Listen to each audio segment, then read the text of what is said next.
नमस्कार, आप देख रहे हैं सुप्रभात बिहार और आपके साथ मैं हूं विवेक। सियासत में तेज प्रताप भले ही कुछ खास ना कर पाए हों, लेकिन लालू के स्टाइल में बोलना, उनके रंग में खुलकर लोगों की वाहवाही लूटना उन्हें आता है। लालू की गैर हाजिरी में तेज प्रताप का निराला अंदाज लोगों को खूब भा रहा है। पूरे देश भर में हम एलपी मूवमेंट बुलाने का काम करेंगे। लालू प्रसाद यादव मूवमेंट बनाएगा, उसमें वही लालू वाला अंदाज, वही लालू वाला तेवर, सब कुछ लालू वाला। जी हाँ, पटना के सब्जी बाग में तेज प्रताप एनआरसी और नागरिकता कानून और एनपीआर का खिलाफत करने पहुंचे, जहां उन्होंने लालू के अंदाज में ही विपक्ष पर हमला बोला। अपना स्टेज नहीं टूटना चाहिए, विरोधियों का स्टेज टूटना चाहिए। तेज प्रताप नागरिकता कानून, एनआरसी और एनपीआर का विरोध करने उतरे थे, लेकिन यहाँ पूरा मजमा सजा था। तेज प्रताप के लालू वाले अंदाज को लोग भी पसंद कर रहे थे। तेज प्रताप ने कहा कि अगर आज लालू जेल से बाहर आ जाए तो गर्दा उड़ा देंगे। अभी लालू जी को अगर छोड़ दिया जाए, अभी लालू जी अभी अगर छूट जाए, तब देखिए पूरा हिंदुस्तान में गर्दा मच जाएगा। तेज प्रताप लालू के अंदाज में ही कहा कि हम लालू यादव के बेटे हैं, किसी से नहीं डरते हैं। हम किसी से डरने वाले नहीं हैं। वही लालू जी जो गरीब गुरबा को उसका अधिकार दिलाने के लिए संघर्ष करते करते आज भी जेल में बंद है। ये वही राज लाना चाहता है कि गरीब बैकवर्ड मुसलमान भाई वो कुर्सी पे नहीं बैठे, कुर्सी पे नहीं बैठने देना चाहता है। ये चाहता है कि इसी का राज चले, लेकिन इनका सपना हम लोग पूरा होने नहीं देंगे। तेज प्रताप यादव और यहाँ की पूरी जनता, मैं आपका परिवार हूँ। तेज प्रताप ने लोगों को अपना परिवार बताया तो ये भी कहने से नहीं चूके कि वो कभी कभी यहाँ रातों में भी आ जाते हैं। हम कबो कबो रातों में आ जाते हैं चेकिंग करने के लिए कि हमारा जनता सब कैसा पान खा के, तो यहाँ से दुकान से माकुती भी खाते हैं, मगर खाने भी खाते हैं। तो आप लोग जो एनआरसी है उसको पुरजोर तरीके से विरोध करिए, और हमको तो लगता है कि पुरुषों से ज्यादा महिलाओं की ज्यादा इसमें संख्या बढ़। इसके साथ ही तेज प्रताप ने आरएसएस पर भी निशाना साधा। अब देखिए पता नहीं क्या करते हैं, रोज दिन सब जगह आरएसएस बजरंग दलिया वाला सा, भगवा पार्टी वाला सा।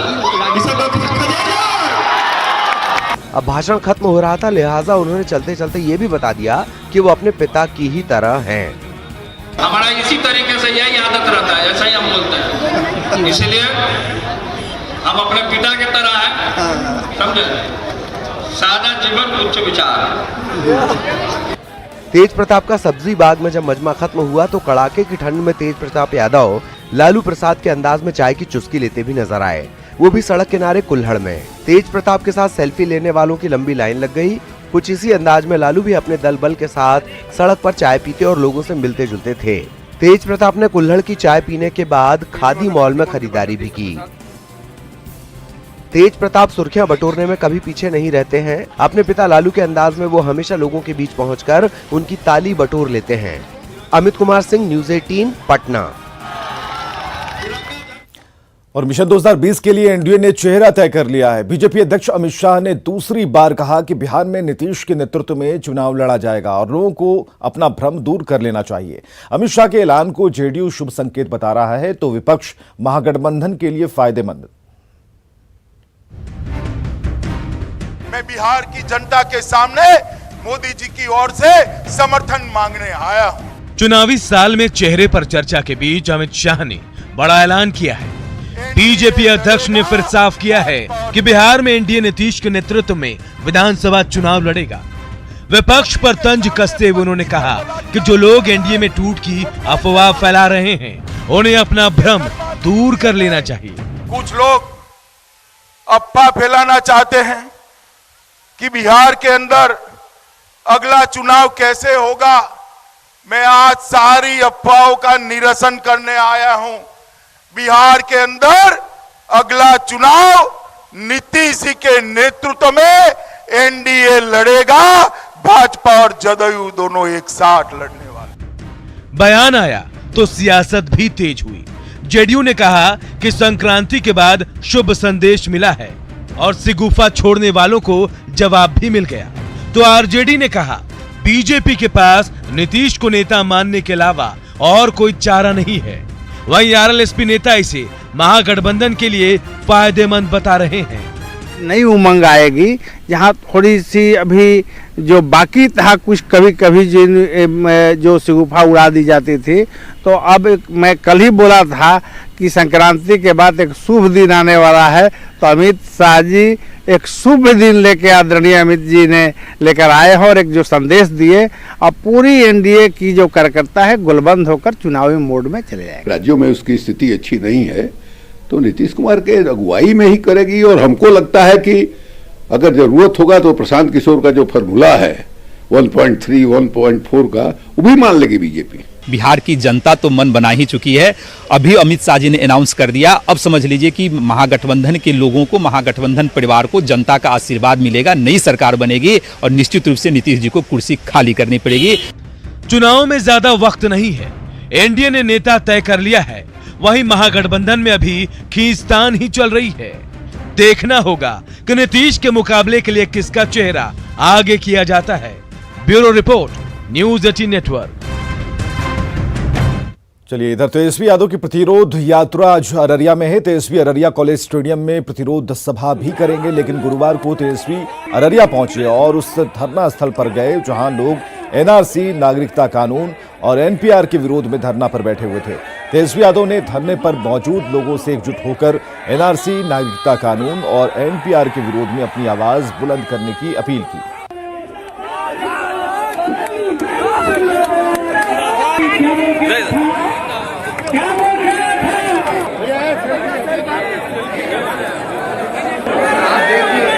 यहाँ बहुत लोग आएंगे, नए नए हितैषी बन करके आएंगे, नई नई पार्टी है, लेकिन जहां आपका विभाजन होगा आप समझिए आप वहां हार जाओगे। और इधर बिहार की सियासत में ओवैसी की एंट्री ने सभी दलों की चिंता बढ़ा दी है। खासकर सीमांचल में सभी पार्टियां इसका जवाब ढूंढने की कोशिश कर रही हैं। तेजस्वी ने नागरिकता कानून के विरोध में यात्रा की शुरुआत सीमांचल से की, तो जेडीयू और कांग्रेस भी अपने नेताओं को वहां भेजने की तैयारी में है। में अपना संगठन को मजबूत कर रहे हैं और 243 सीट पर अभी हम लोगों का फोकस है। 243 सीट पर हम लोग चुनाव लड़ेंगे। फोकस हम लोगों का ज़्यादातर सीमांचल पर है, लेकिन तैयारी पूरे बिहार पर 243 सीट पर हमारी चल रही है। संगठन हम सब जगह बना रहे हैं। ये है कमरुल होदा, जो ओवैसी की पार्टी AIMIM के बिहार से इकलौते विधायक हैं। तेजस्वी की सीमांचल यात्रा शुरू होने से पहले ही साफ कर दिया कि चुनाव तो पूरे बिहार में लड़ेंगे, लेकिन फोकस सीमांचल पर ही होगा। जाहिर है मुस्लिम वोट में हिस्सा लेकर ओवैसी की पार्टी कईयों का खेल खराब कर सकती है। वैसे भी किशनगंज सीट पर जीत के बाद पार्टी के हौसले बुलंद हैं। ऐसे भी तेजस्वी ने भी अपनी यात्रा सीमांचल से ही शुरू करने का फैसला किया है। हालांकि कांग्रेस और आरजेडी फिलहाल ओवैसी की पार्टी को तवज्जो देने के पक्ष में नहीं है। तेजस्वी यादव जी को बिहार की 11 करोड़ जनता 2020 के मुख्यमंत्री के लिए आशीर्वाद देने के लिए तैयार है। तो तेजस्वी यादव जी यात्रा पर निकले हैं, कौन क्या बोल रहा है इसका हम कोई नोटिस नहीं ले रहे हैं। भाई किशनगंज की जो उनकी जीत हो गई बाय द वे, वो जिस कारण से हुई सबको पता है। वो हमारी थोड़ी बहुत चूक हो गई, नहीं तो ओवैसी और ओवैसी की पार्टी को मलियामेट कर देंगे हम लोग। सीमांचल में उतना सक्षम है वो, आपको कह सकते हैं। खबर है कि कांग्रेस भी अपने मुस्लिम नेताओं को सीमांचल भेजने की तैयारी में है। इधर जेडीयू भी मुस्लिम वोटरों को अपने पाले में करने की पूरी कोशिश कर रही है। साथ ही ओवैसी जैसे नेताओं को सांप्रदायिक भी बता रही है। दूसरी पार्टियां क्या करें उससे मतलब नहीं, लेकिन हम लोग बहुत मजबूती के साथ बिहार के 12 करोड़ लोगों को ये यकीन दिलाना चाहते हैं कि कोई पैनिक में ना आए। नीतीश कुमार किसी भी ऐसे काम का सपोर्ट नहीं करेंगे जो बिहार के एक आदमी को भी नुकसान पहुंचाने। तो दो तबका है ना, एक हिंदू में भी एकदम फंडामेंटलिस्ट हिंदू हैं और एक मुसलमानों में भी फंडामेंटलिस्ट मुसलमान हैं, ओबीसी जैसे लोग। तो वो लोग भी चाह रहे हैं, क्योंकि उनकी पॉलिटिक्स यही है, मुसलमान जब तक कंसोलिडेट नहीं करेगा ओबीसी को कौन पूछेगा। सीमांचल की सियासत में मुस्लिम वोट के साथ ही AIMIM को कंट्रोल करना इतना आसान नहीं है। यही वजह है कि बिहार की सियासी पार्टियां अब अपना जोर सीमांचल की ओर लगा रही है। अब देखना दिलचस्प होगा किसकी रणनीति फिट बैठती है। न्यूज 18 के लिए पटना से आनंद अमृतराज की रिपोर्ट। और इधर बिहार सरकार के मंत्री नीरज कुमार ने लालू राज पर हमला करते हुए एक दिलचस्प उदाहरण देकर बिहार की जनता का लाखों रुपया बचाने का दावा किया है। उन्होंने बल्ब और लालटेन का उदाहरण दिया कि कैसे बचत हो रही है। वहीं नीरज कुमार के बल्ब और लालटेन की तुलना कर पैसे बचाने के गणित पर कांग्रेस नेता प्रेमचंद मिश्रा ने हमला बोला है। पाव भर जिसको गांव में कहते हैं, अगर आपने किरासन तेल जलाया तो 10 रुपया, तो 300 रुपया आपका लगेगा किरासन तेल में। अब मूल पूंजी लगा 150 रुपया, तो 450 रुपया, तो 450 रुपया में एक लालटेन, हालांकि ढिबरी का भी जरूरत उराज में था, और एक बल्ब हमने अगर जला दिया घर में, कनेक्शन उन्होंने लिया, तो मात्र 30 रुपया में, तो कितने की बचत हो गई? अगर उसी मानक को माना जाएगा तो 70 रुपया की बचत एक लालटेन जो जला रहे थे उनको मिला। तो ये बता दें कि बिजली जो खरीद के बिहार में सप्लाई हो रहा है ओपन मार्केट से, उसका क्या रेट, कितने पैसे बिहार गवर्नमेंट देती है उन कंपनीज को जो अब बिहार में बांट रहे हैं। तो आपने तो बिहार को खरीदार बना दिया है, उत्पादक वाला स्टेट कहाँ बनाया है? तो बिजली को लेकर ये तुलना बिहार के लोगों को बरगलाने की कोशिश है। नीतीश कुमार की सरकार भ्रष्टाचार के खिलाफ कोई समझौता नहीं कर दोषियों को नहीं बख्शने वाली के तौर पर जानी जाती है, लेकिन बिहार सरकार पर 300 करोड़ रुपए का घोटाला करने का आरोप लगाने से सनसनी मच गई। आरोप लगाने वाले कोई और नहीं बल्कि कभी नीतीश मंत्रिमंडल में शामिल रही पूर्व मंत्री रेणु कुशवाहा हैं और इनका साथ जहानाबाद के पूर्व सांसद अरुण कुमार ने दिया है। बिहार सरकार पर बड़ा आरोप, 300 करोड़ रुपए के घोटाले का आरोप। सिंचाई विभाग से जुड़ा है घोटाला। दरअसल यह आरोप नीतीश सरकार में कभी शामिल रही मंत्री रेणु कुशवाहा और जहानाबाद के पूर्व सांसद अरुण कुमार ने लगाए हैं। इसका प्रमाण इस कागजात के तौर पर दिया गया है। इन अहम सबूतों का दावा करते हुए इन दोनों नेताओं ने बिहार सरकार के सिंचाई विभाग में 300 करोड़ रुपए के घोटाले का दावा किया है। इसके साथ ही इन नेताओं का कहना है कि ये घोटाला तत्कालीन मंत्री ललन सिंह के इशारे पर किया गया, जिसमें विभाग के अधिकारी भी शामिल रहे हैं। इन नेताओं पर यकीन करें तो बागमती नदी के दक्षिणी तटबंध के 90 किलोमीटर में उन्नयनीकरण और मजबूतीकरण के नाम पर यह घोटाला किया गया। कई पत्र ऐसे मिले हैं, डॉक्यूमेंट ऐसे मिले हैं जिससे साफ जाहिर होता है कि मुख्यमंत्री भी इस भ्रष्टाचार में संलिप्त है। बाबू ललन सिंह सिंचाई मंत्री तत्कालीन और नीतीश कुमार का सबसे चहेता कंपनी है चड्डा एंड चड्डा कंपनी के नाम को बदल करके फ्रंट लाइन को दिया गया है। तो सबूत के साथ और भी आपके सामने जो ये बिहार की जनता की गाड़ी कमाई को लूट करके शिक्षा, स्वास्थ्य, लॉ एंड ऑर्डर सबको खत्म कर दिया गया है और लोग अपना घर और पार्टी को मजबूत करने का काम किया है। तो जल्द ही हम उसका आपके सामने उसका पर्दाफाश करेंगे। हालांकि इनके आरोपों पर विपक्ष हमलावर है तो सरकार में मंत्री और जेडीयू के नेता इन आरोपों को सिरे से खारिज कर रहे हैं और इसे चुनावी साल का स्टंट बता रहे हैं। जिस तरह के आरोप आए हैं और जो दस्तावेजी प्रमाण रेणु कुशवाहा जी ने और अरुण कुमार जी ने रखा है, यह तो अपने आप में एक गंभीर घोटाले को दर्शाता है कि किस तरह से सुशासन के नाम पर बिहार में कंस्ट्रक्शन से जुड़े मामलों को लेकर सरकारी धन का अपव्यय हुआ है। कहीं न कहीं भ्रष्टाचार के पुख्ता प्रमाण हैं। टेंडर अलॉटमेंट को लेकर जो नियमावली है उसकी अवहेलना हुई है। ये आरोप नहीं है, बेबुनियाद है। चुनावी वर्ष में तरह तरह की बातें अभी आएगी कि किसी तरीके से पब्लिक को गुमराह करे, लेकिन यहाँ के पब्लिक गुमराह होने वाला नहीं है। फिलहाल घोटाले के आरोपों में कितनी सच्चाई है ये कहना मुश्किल है, लेकिन आरोप लगाने वालों का कहना है कि मामले की जांच नहीं हुई तो वे पीएम को खत लिखने के साथ ही अदालत का दरवाजा खटखटाएंगे। संजय कुमार, न्यूज़ 18, पटना। चलिए पटना पुलिस की बात अब करते हैं, जो समय समय पर लोगों की सुविधा और विभाग को अपडेट करने के लिए पहल करती है, लेकिन समय के साथ ही इन प्रयोगों को भुला भी दिया जाता है और फिर समस्या जस की तस बनी रहती है। ऐसे लगभग 1 दर्जन प्रयोग हैं जो तामझाम के साथ शुरू हुए लेकिन अब बंद हैं। पुलिस के कई प्रयोग हुए बंद। तामझाम के साथ हुई थी शुरुआत। पुलिस की कार्यशैली पर सवाल, बिना इच्छा शक्ति के प्रयोग क्यों? आम लोगों की सुविधा और विभागीय काम को सुगम बनाने को लेकर पटना पुलिस समय समय पर प्रयोग करती है। शुरुआत में इस पर खूब चर्चा होती है, पुलिस महकमा इसे सफल भी बताता है, लेकिन फिर समय के साथ वही ढाक के 3 पात वाली कहावत दिखती है। जान लेते हैं कुछ ऐसे ही प्रयोग जिनका अब कोई अता पता नहीं है। पीआरओ सिस्टम, जिसका मकसद था फरियादियों को सुविधा देना, डीआईजी राजेश कुमार ट्रांसफर के साथ बंद। साइबर सेनानी ग्रुप, लापता लोगों को खोजने के लिए पहल, लेकिन वो भी बंद हो गया। स्पीड गन, वाहनों की रफ्तार को कंट्रोल करने के लिए, अब वो भी बंद है।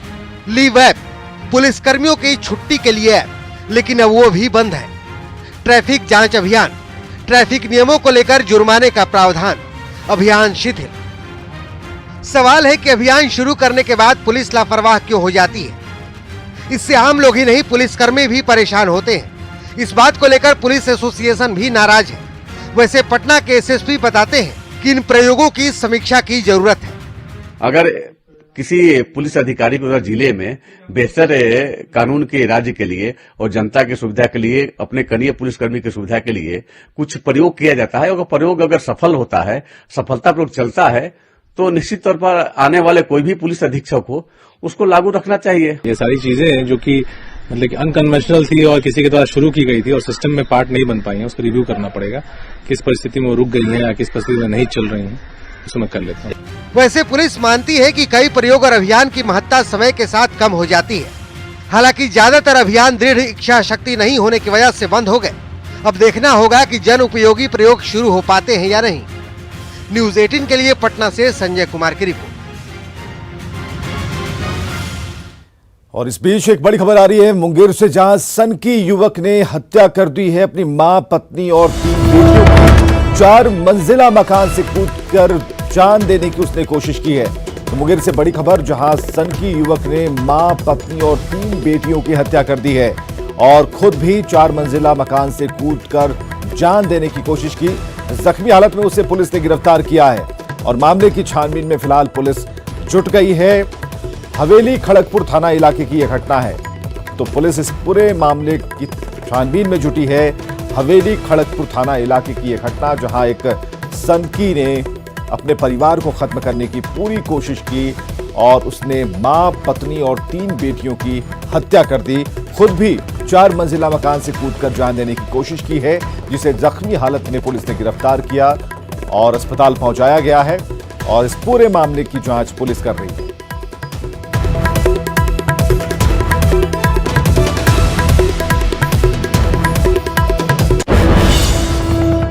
इधर दरभंगा में सर्वे करने पहुंचे एक युवक को भीड़ ने पकड़ लिया और उसकी पिटाई कर दी। स्थानीय लोगों की मदद से उसकी जान बच सकी। युवक अल्पसंख्यक बहुल इलाके में वोटर के मूड का सर्वे करने पहुंचा था, लेकिन स्थानीय लोगों ने समझा कि वो एनआरसी और एनपीआर पर सर्वे कर रहा है। इसके बाद वहां भीड़ जमा हो गई, लोग युवक को पीटने लगे। कुछ लोगों ने उसे सामुदायिक भवन में भी रखा और पुलिस को खबर दी। इसके बाद उसकी जान बचाई जा सकी। युवक उत्तर प्रदेश के मिर्जापुर का रहने वाला है।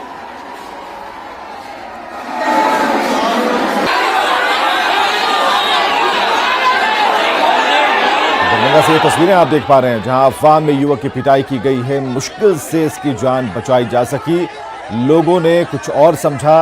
एनआरसी और एनपीआर पर यह सर्वे की अफवाह उड़ाकर इस युवक को पीटा गया। क्या सर्वे कर रहे हैं? जैसे कि यहाँ के जो विधायक अच्छा काम कर रहे हैं कि नहीं, वही एक ओपिनियन पोल निकल रहा है। किसके कहने पे सर्वे कर रहे हैं? कौन है यहाँ तुम्हारा? राहुल। किसके कहने पे? कौन सा कंपनी है या फिर अपने मन से किसके कहने पे आए? लीटेक करवा रहे भैया, बोल तो रहे हैं। लीटेक। हाँ, इसके पास जो पकड़ाया है एक लिस्ट है जिसपे भारतीय जनता पार्टी संकलन है, जिसके नीचे नाम, मोबाइल नंबर, आधार नंबर, ये 3 चीज़ का कॉलम बना हुआ है, जिस पर वो इस चीज़ को कलेक्ट कर रहा था। इसीलिए इसको पकड़ के पुलिस के हवाले किया गया। अनावश्यक रूप से कोई काम कंपनी का लेकर के आया है, उसमें लोगों को शक हुआ कि बोला कि हम सर्वे कर रहे हैं, इसीलिए क्या कहलाता है कि इस मोहल्ले के लोग विचार को थे भाई प्रशासन को बुलवा करके हैंड ओवर कर दिया है। अब कुछ ही उसी में असामाजिक तत्वों के लोग हैं, इसको राजनीतिक रूप देना चाहते हैं। अब किस पक्ष का कहना है ये जांच की विषय है।